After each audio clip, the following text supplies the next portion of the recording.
Hey everybody, it's Corey Noel, veteran trainer here, and my apologies. I've been absent for quite some time, and I'm just still having a hard time getting through this injury that I've been dealing with in my with my shoulder. Quick update on that before we get into the video. I'm at about week 6 or 7 now of recovery. Massage, ice massage, physio, chiro. And it just doesn't seem to be getting any better. I'm waiting to hear from the doctor if I can get a date for imaging so that we can maybe find a quicker path to recovery, if there is one. With that, I've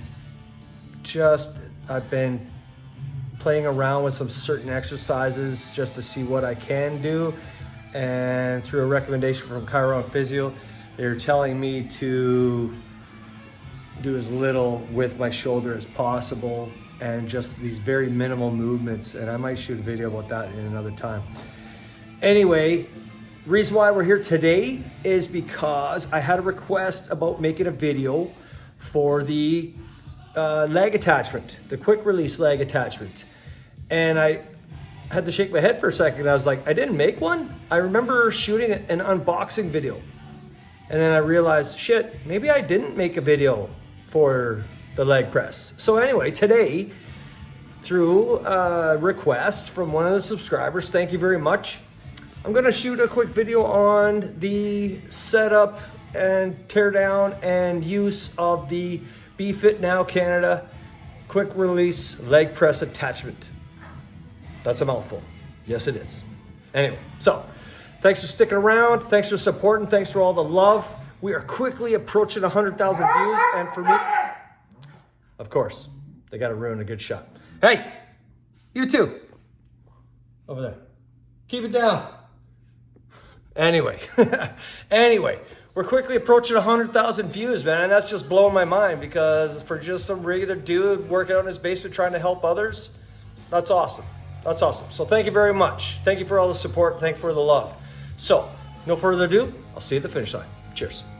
So here is our quick release leg attachment. It came pre-assembled. There was no assembly required here whatsoever. Okay, so don't be discouraged about ordering this thing and having to be able to put it together and you don't have the right tools or whatever. Anyway, you can see the 4 pins that it comes with. But what I did is I swapped out the locking pins for the quick release ones there. You can see the little round ones there that my dog is sniffing out. Anyway, just to make it easier to remove and take them off when I'm assembling. Hi, Scout. Assembling and disassembling this unit, all right? All right, so before I go through showing you how to attach and remove this thing from the cage, I quickly got on the scale, weighed myself, and then weighed myself with it. And this thing is weighing in around roughly 27 pounds, okay? And that's just the mount. I didn't have the pins, but those pins are next to nothing. If the 4 pins are a pound, I'd be very, very surprised. So you're looking at roughly 27 pounds on the bar, you know, before you start adding weights, okay? So just to throw out that that number for you. So when we get into attaching it to the Smith machine, I'm gonna just point out these 2 holes here on the catches, on your safety catches for the bar. These are where the pins are gonna be lining up to, all right? I'll show you that in a sec. Okay, so I showed you the 2 holes on the safety catches for your bar. They're gonna be lining up with these 2 slots. Here is where your pins are going to go through here and then lock into that. This here is just a stop, and it's going to stop it from over rotating. Okay, so when there's only one way to mount this thing to your Smith machine, and this is going to have to be at the front. So when you pivot it back, it's going to stop against the safety catches on your Smith bar. You'll see that here in a second. Okay, so you got 2 great handles for removing and placing this thing on your bar. So as you can see, there's your mounting components there on the side, your mounting brackets. Put it on and then rotate, put it on and then rotate the bar to the back. And you'll see This is what I meant by your catches, your stops are going to stop on your catch. That's going to prevent this thing from over rotating. So you have it in this position. You shouldn't need to worry about adjusting these, even though they're threaded and there's a nut. Just make sure the nut's locked so that the safety stops aren't going to be falling off. Next, we have two sets of pins. One set is going to be longer than the other, and this will be relevant as you're putting these locking pins into position. Just sliding it through the holes on the leg press attachment itself and lining it up with the holes on the safety catches for the Smith bar. Okay, so you can see here you can see the pins coming through. So one shorter than the other, just I guess for ease of maybe getting these locking pins into it to hold them in place so they're not coming out during operation. All right, that's that. So that's all it takes to mount this thing into position, okay? Now you're ready to use. All right, so the next thing we're gonna wanna do is we wanna find the height that you're going to want to have this set at to safely and properly use this during your vertical leg pressing, okay? Okay, so now I've got it set at the height that I like to use it at. I'm gonna give you a quick demo and explanation of what's required of you for using the leg press attachment, all right? So, get yourself underneath. You could have something underneath your back for support. I'm just literally flat on the floor, okay? When you bring your feet up, I like to keep my feet kind of like the balls of my feet just ahead of the bar there, all right? And then I'm somewhat wide on this because when my knees come down, I don't like my knees being driven into my stomach. I like to bring them down to the outside of my waist, okay?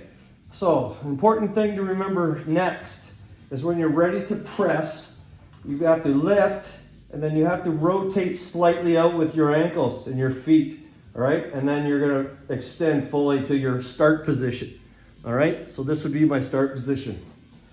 Okay, from here, we're gonna simply go into the movement, which is your up and down pressing. When you get down again, as you're bringing this down, you don't want, in my opinion, you don't wanna bring your knees down, drive them into your stomach, all right?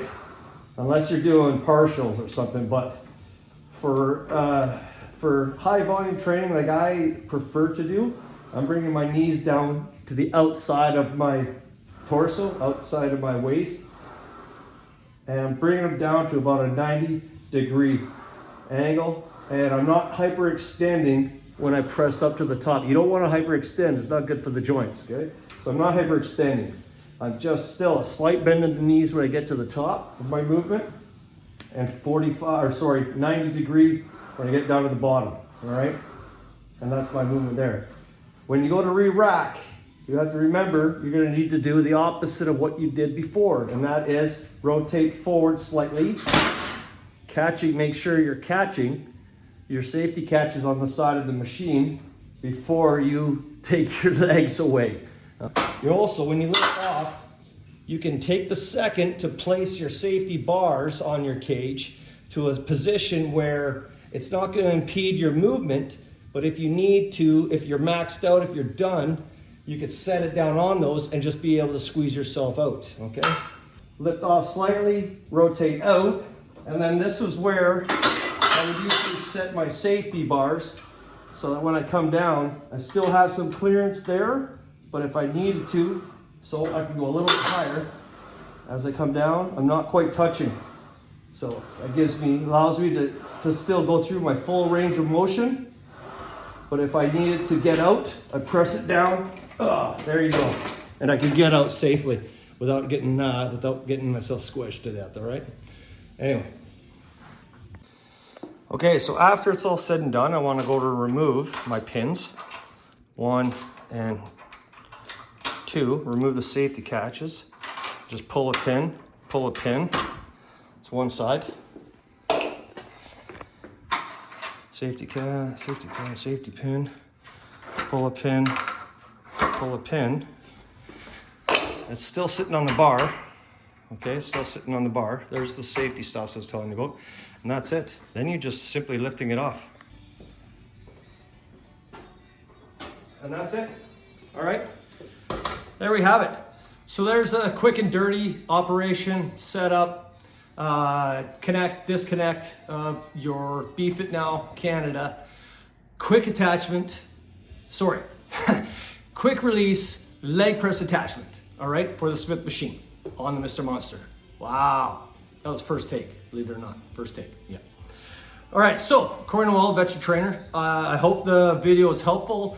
If you're on the fence whether or not you want to pull the trigger on your leg press attachment, I use it every leg session, all right? Whether or not it's not usually for my heavy training. I'll usually have this as maybe one of my last exercises, and I'll usually do like maybe 2 or 3 sets of this with a moderate weight and just really high reps and really fatiguing my legs to death, all right? My suggestion is to not use this to go too heavy. It can be somewhat cumbersome when you're unhooking and re-racking. Okay, so but as a moderate weight exercise, that's going to be one of your final exercises for a good burnout at the end of your leg training. Great addition to your leg session. All right, so hopefully this information was helpful. Hopefully you enjoyed the video. Thanks for supporting, thanks for coming out and watching all the videos and giving me all the comments and asking all the questions. And if there's something else you want to see, drop me a message. Always willing to help. And I look forward to hearing from you next time. All right, Corey Noel, veteran trainer, out.